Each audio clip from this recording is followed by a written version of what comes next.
Asteroid of fear.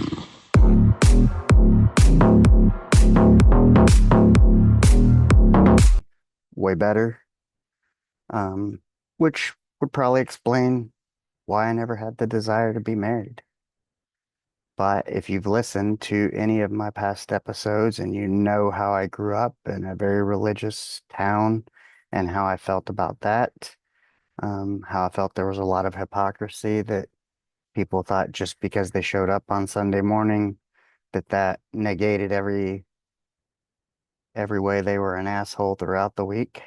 And um, I almost felt like marriage was the same thing. That's the way it was displayed to me was like, you know, you wanted the title and the whole thing of marriage, but half the people that were married were their marriages weren't great. They complained about it.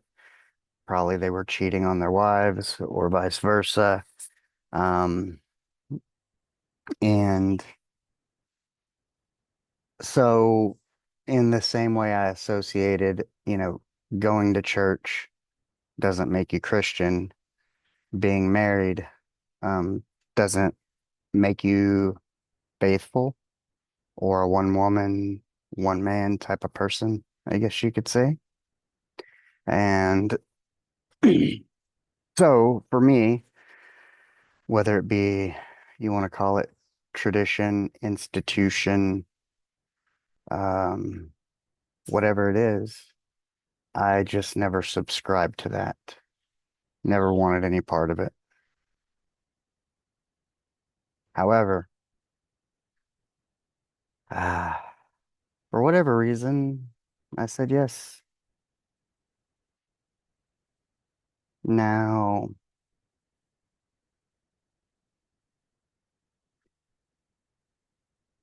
uh, I think I've said this before. I think I don't know. Feel like I'd probably be dead or incarcerated if I weren't married and with a child. So I'm guessing the universe or God knew what was best for me. And um, yeah, so 19 years. How did this all come about? Where did this all come up?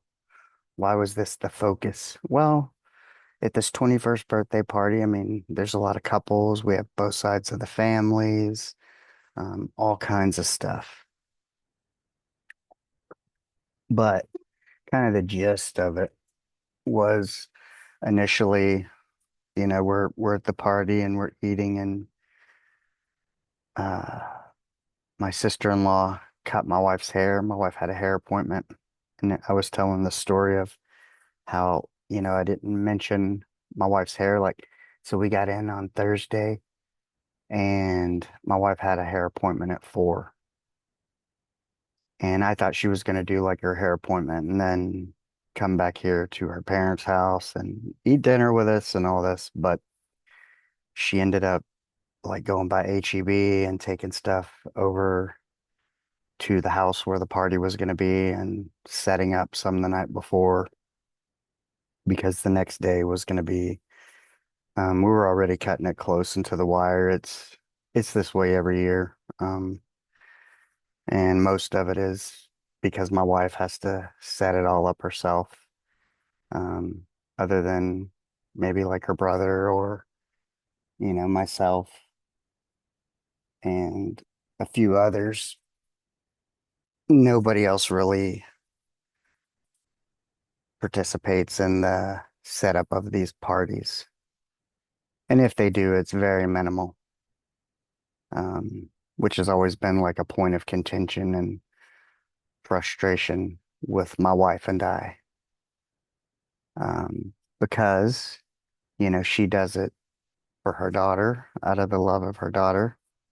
But anytime you're doing it with multiple families and, there's coordinating and two different sides of families have ideas of how things should go or what it should be. And, um, you know, it's a long story,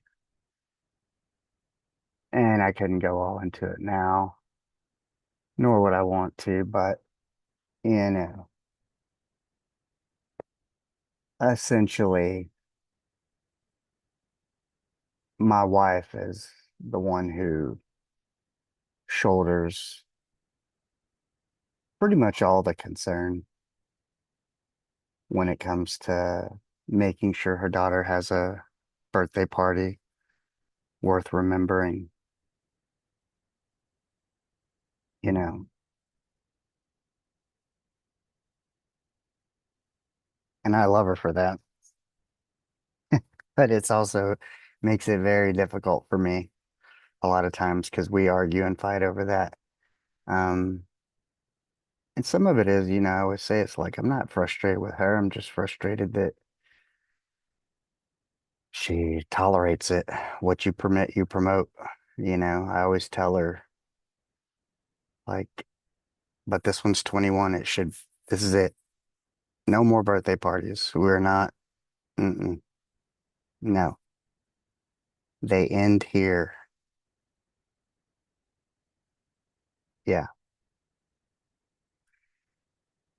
you're 21 is enough. Their friends can handle it from here out. And I think part of it is a lot, with my wife separating from their father when they were 2 and 3, her going all out is that's how she shows shows that she cares. Um, she didn't leave their dad because she didn't love them. It's because they couldn't get along, two adults. So yeah, so she tends to overcompensate a little in that arena, but she does it out of love, so I can't fault her for that. But, a lot of times she wants to put forth a majority of the effort, a majority of the funding. She's going to make sure it happens regardless of who else chips in, be it effort or money wise. And it usually falls to us. And then I usually get irritated.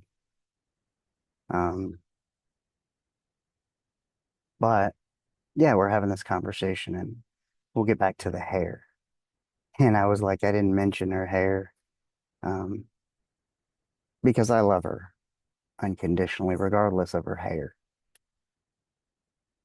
And I was more, she didn't tell me that she was going after her hair to set up at the party. So I was more like concerned about that, disappointed about that she didn't call me and tell me, hey, you know, I'm not going to be home at 7. I'm going to be home at 11. And I was in bed, partially asleep. Another reason I didn't say anything. But it was funny because it led to this thing of, you know, my wife chopped off a significant portion of her hair and said something. I was like, well, I had no idea you were cutting all your hair off, you know? She's like, well, I didn't know either. It was kind of impulsive. She just decided, it's summertime and she has really long hair, very pretty, but it gets hot during the summer. And so she cut it for the summer.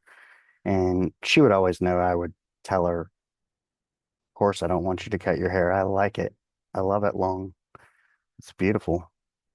Um, but I'm never going to tell my wife, don't cut your hair. It's a figure of speech. It's a joke.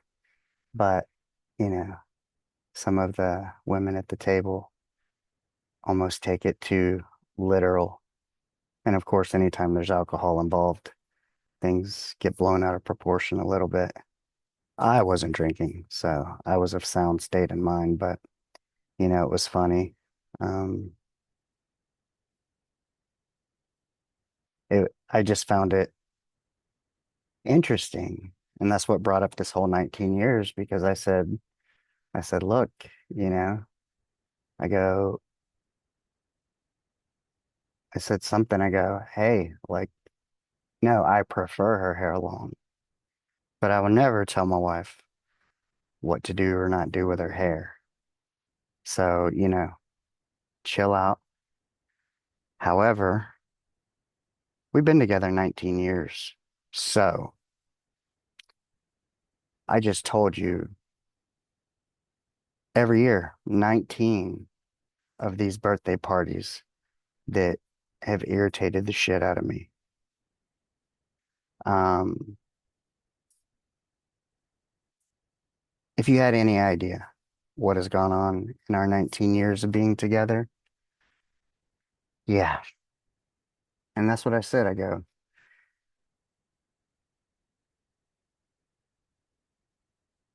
this is a figure of speech. Cool your jets. You have no idea how much I love my wife or what I've done to support her over 19 years. You don't. So, before you get all feminist, women's power on me, um, yeah, sit back and think about it. And this brought up this point of, I had this thought last night of, unless you've been married or with the same person for 19 years, and somebody who's been married before and has kids and everything that entails, what it takes to make that work and have your older children turn out okay, well adjusted, and have the situation that we have, um, you have no room to speak.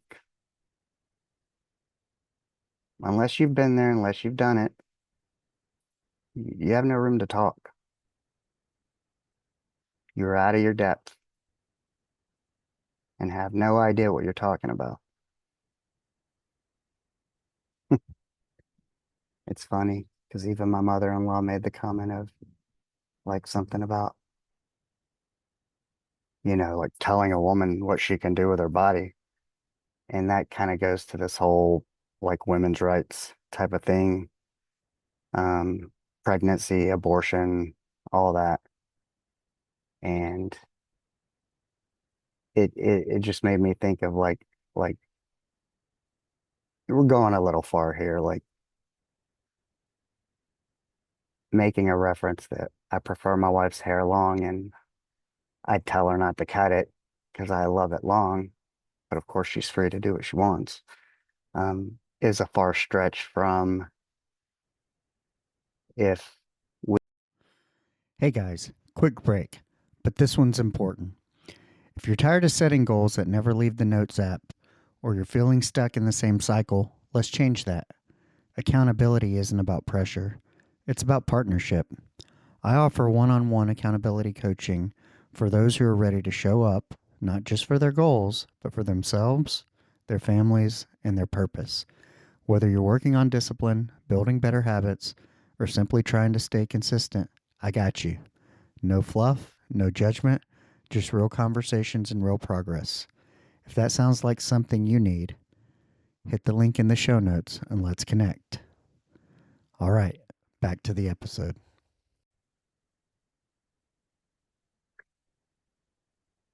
Let's just say cutting your hair is a far stretch from deciding whether or not you want to have a child, um, when you get pregnant. That whole kind of, my body, my choice type of thing. So sorry if it seemed a little chopped up there, but we've had some technical difficulties and I had to reset. Uh, yeah, this is the third reset. Basically, I was sitting out here. I don't know if it got too hot, but Zoom just stopped and everything shut off and it just auto started converting the file. And then I went inside, let the laptop cool off because we are here in the woodlands and it is hot AF. Here in the dirty, dirty, humid as fuck. And yeah, so I let that cool. Came out, recorded a whole. It said it was recording because I checked. And when it returned the file, it picked up 3 seconds. It had me doing this for the viewers, lifting up the shades, putting them back down.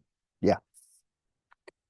So yeah, here we are. I don't even know what I said.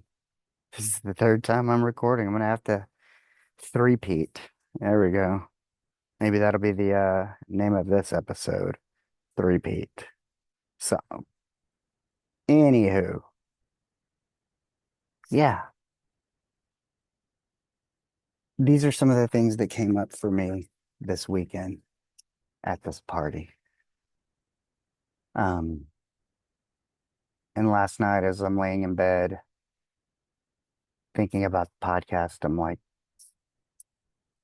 I want to talk about the value of 19 years together in that, you know, I've been with my wife for 19 years, which is longer than I've done anything, more than I've received education, more than any job or career I've had, probably 15 years in healthcare. So yeah, this is what maybe I know the most about other than me and what it takes. But this is what I thought about and why I thought it was so important. A marriage is a partnership. Think about a business, a partnership. Think about Steve Jobs and whoever his sidekick was. Maybe David Wozniak, or is that the Microsoft people?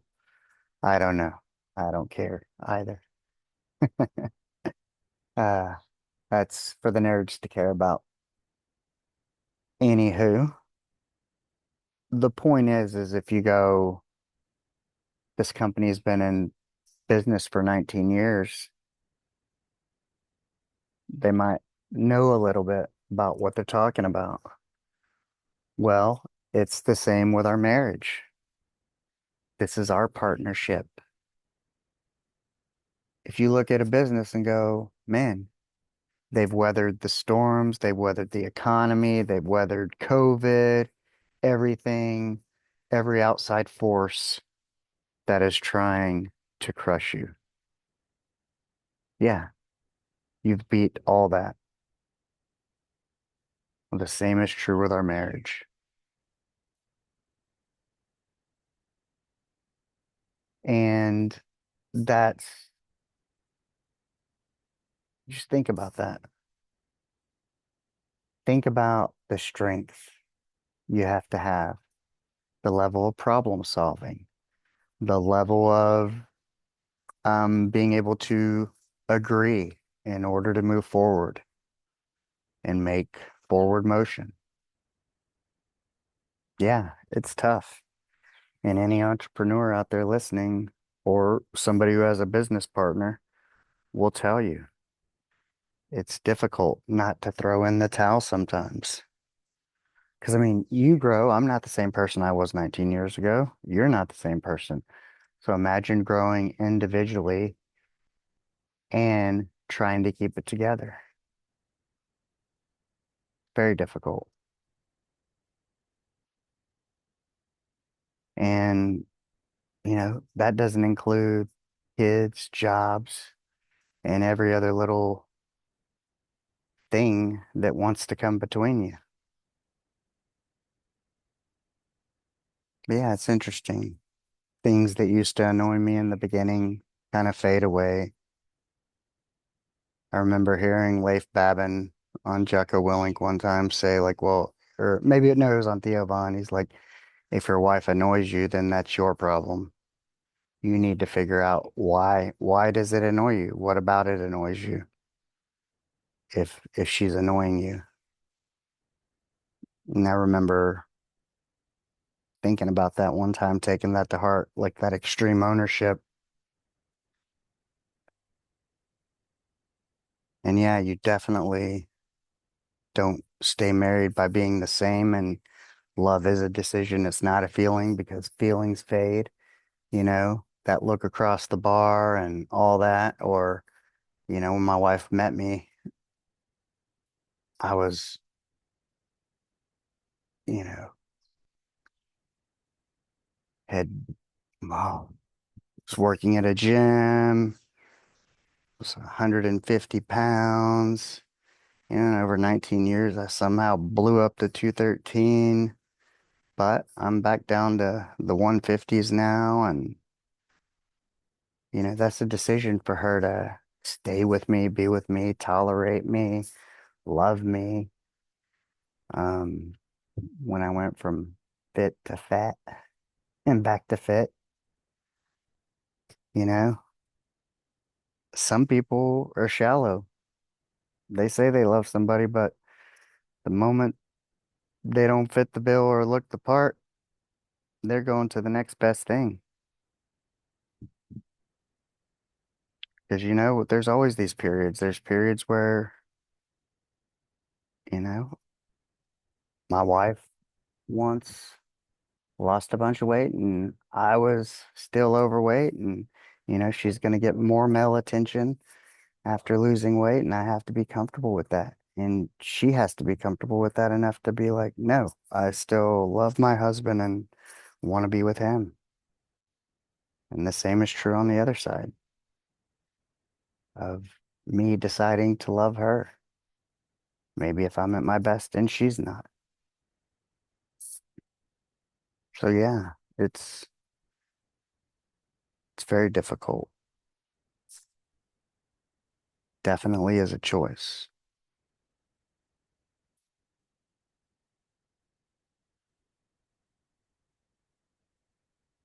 Don't be afraid to fight. You got to remember sometimes you fight because you care. If you didn't care, it wouldn't matter. It wouldn't bother you. And then two, it's understanding and respecting change. I mean, my wife and I, we've been together. She threw me my 30th birthday, and she'll be throwing me my 50th here in 2 years, or 1 year and a month and change, 1 year and 3 months, 3 weeks. But there's hormones change. You have premenopause, perimenopause, menopause, menopause, I have low testosterone levels dealing with that. So there's seasons and changing with each other and giving each other the room to change as we age and kind of being a teammate and being that support system for better or for worse when everything's not going as planned or the best. But yeah, I was sitting around having this discussion. I had to kind of lay it out and go, look, we've been together 19 years and my wife does what she wants, obviously, and I support her. Because if it were up to me, we wouldn't be sitting at this party. So, you know, don't question what you think you know about my wife and I.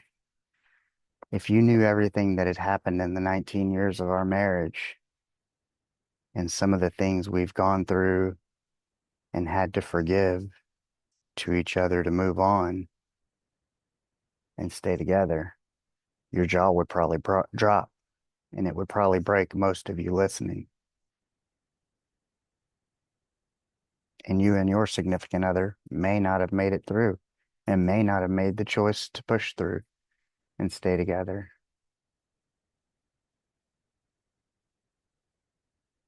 So before you throw any stones at me, think about all those things I just said.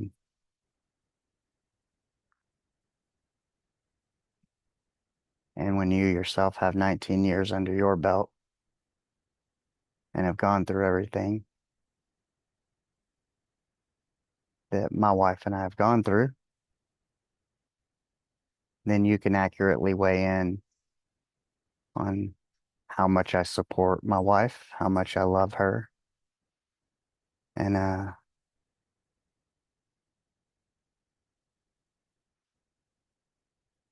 what it means when I say, oh, I'd probably tell her not to cut her hair as a reference to me liking it, but not as a point of trying to tell her what she can do or not do, because that's just crazy. But yeah, that was kind of my point. It fired me up, but you know, I am 21 days away from 2 years of being alcohol free, and for others, the alcohol was flowing freely. So I just let it flow through them, and yeah,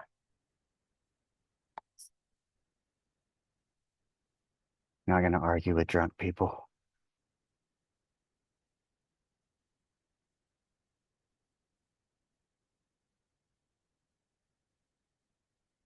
Yeah, outside of that, pretty pretty okay weekend, other than trying to find Wi-Fi. The in-laws' Wi-Fi, no bueno, no good. But they travel often, they're rarely here, they don't use it, they're not tech savvy. Um, so yesterday I had to go over to a coffee shop so I could upload some stuff, generate some clips, try to get some work done. And then caught a little comedy show with the brother-in-law. There was another little secondary crawfish boil that a lot of people at the birthday party went to, but um, I was good on being around beer drinkers and whatnot, chewing the fat. So we went to like a secret comedy show, I think it's called. Secret comedy pop-up.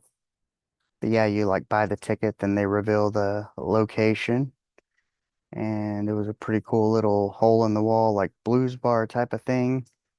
And I think they had four comedians plus an MC. Uh, two of the comedians were pretty good. The other ones were okay. Um, but yeah, it was a good time.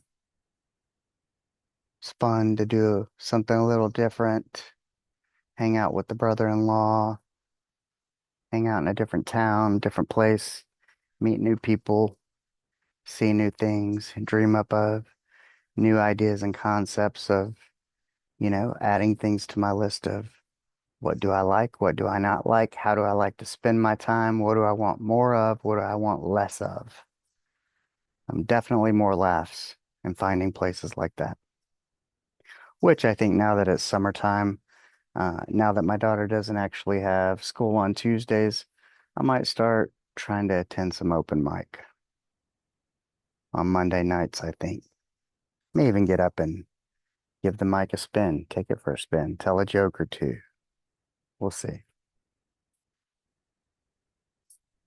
But yeah, we had a lot of fun doing that. But other than that, it's just been incredibly humid, incredibly busy.